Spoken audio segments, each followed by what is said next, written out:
warahmatullahi wabarakatuh. Halo teman-teman semua.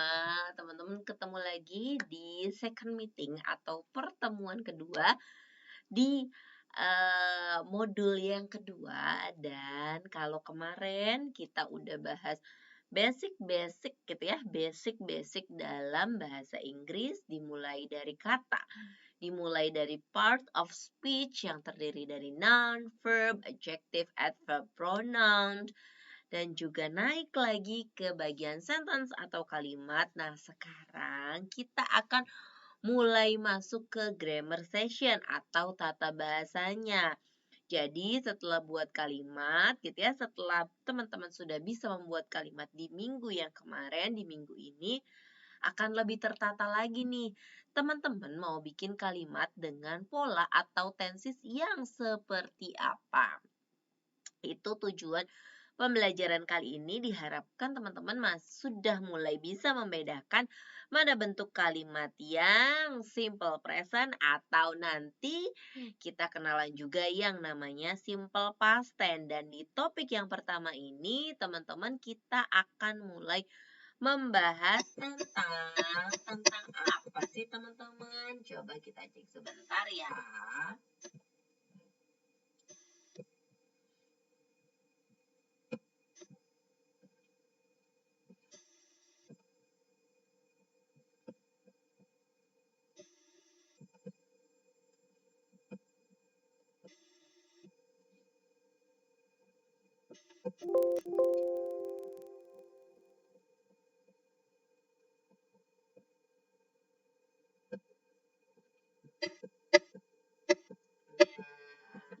Kita akan bahas tentang simple present tense. Ayo, siapa yang masih ingat dengan simple present tense, teman-teman? Siapa yang masih ingat dengan simple present tense? Okay, this is the definition of simple present tense. Something true in the past, present, and future, or general statement or a fact, or habitual performer and everyday activity.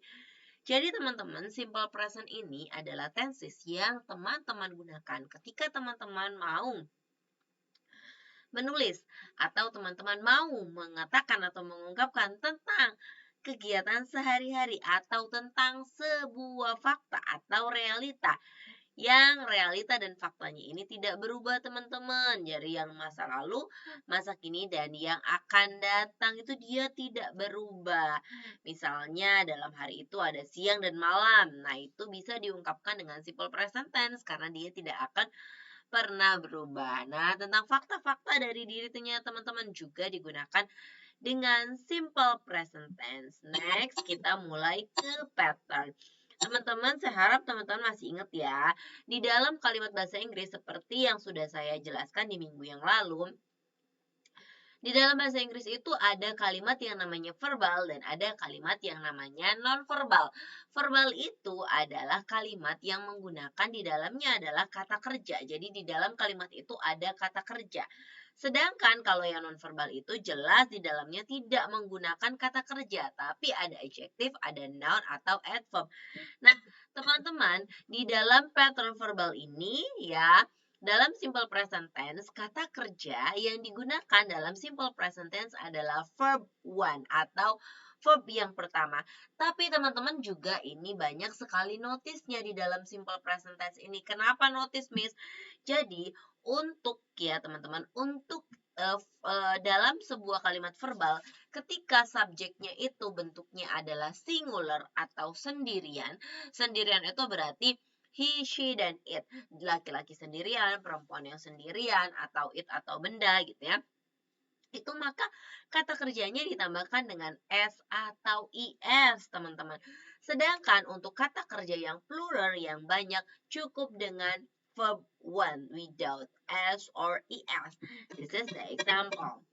Nah, kalau the boys, karena the boys-nya ini anak laki-lakinya banyak, maka dia hanya borrow.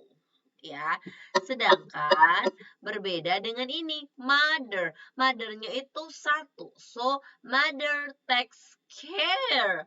Jadi tidak lagi take, tapi ada tambahan es. Ada takes care her child every day, teman-teman.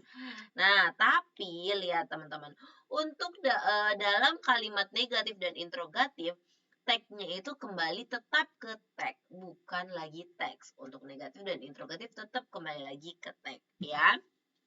Nah, kemudian untuk pattern yang non-verbal, teman-teman, yang tidak menggunakan kata kerja, maka setelah subjek, teman-teman masukkan dulu to be-nya. Silahkan dipilih are, am, atau is. Are jelas untuk they, we, you. Sedangkan am untuk kalimat untuk subjek I dan is untuk subjek he, she, dan it.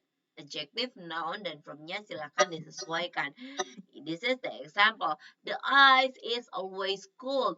Es itu akan selalu dingin. Ini yang tadi fungsinya simple present sebelumnya kan ya, menjelaskan sebuah fakta yang faktanya itu tidak berubah. Es itu kan tidak akan pernah berubah, teman-teman.